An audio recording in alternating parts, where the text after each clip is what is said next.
सरफिरे हाशिम ने सरकारी परिसर पर कब्जा कर जिम और क्रिकेट बॉक्स बनाया। सूरत की लिंबायत पुलिस ने यूपी शैली में बुलडोजर चला दिया। सूरत में उत्तर प्रदेश स्टाइल में पुलिस की कार्रवाई। लिंबायत इलाके में सरकारी परिसर पर कब्जा किए गए जिम और क्रिकेट बॉक्स को तोड़ने की कार्रवाई की गई है। सूरत पुलिस जोन 2 और सूरत नगर निगम के एसओजी पुलिस की टीम ने आज पुलिस की मौजूदगी के बीच दबंग हाशिम द्वारा किए गए अतिक्रमण को ध्वस्त कर दिया। पिता पुत्र पर जानलेवा हमला करने वाला हाशिम गिरफ्तार।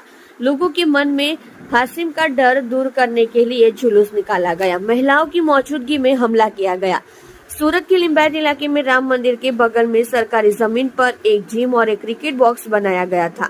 सरफिरा हाशिम उर्फ भैया गैंग सरकारी परिसर पर कब्जा कर रहा था।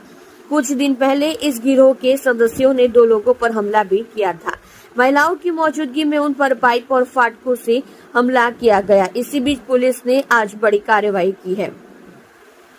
असामाजिक तत्वों पर पुलिस की बड़ी कार्रवाई। पुलिस ने आज उत्तर प्रदेश स्टाइल में कार्रवाई की है। लिंबायत इलाके में राम मंदिर के बगल में एक सरकारी प्लॉट पर जिम बनाया गया था। जिम और क्रिकेट बॉक्स पर बुलडोजर चला दिया गया है। पुलिस की मौजूदगी में आज तोड़फोड़ की कार्रवाई की गई।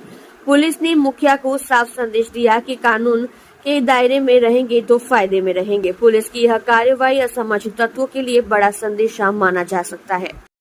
आप देख रहे हो सूरत दर्शन न्यूज चैनल घनश्याम पाटिल के साथ।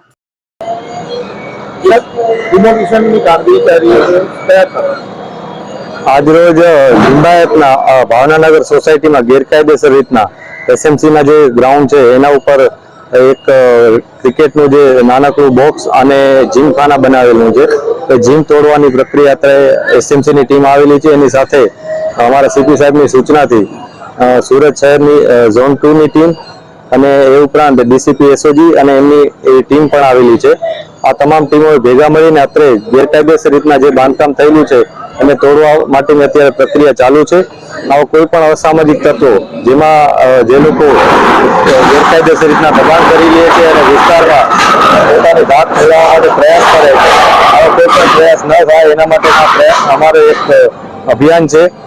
હાશિમ સિદ્દીકી નામના એક વ્યક્તિ જે અસામાજિક તત્વો છે એણે પણ આ પ્રકારે દબાણ કર્યું હતું। એ દબાણ દૂર કરવાની અત્યારે કામગીરી ચાલી રહી છે।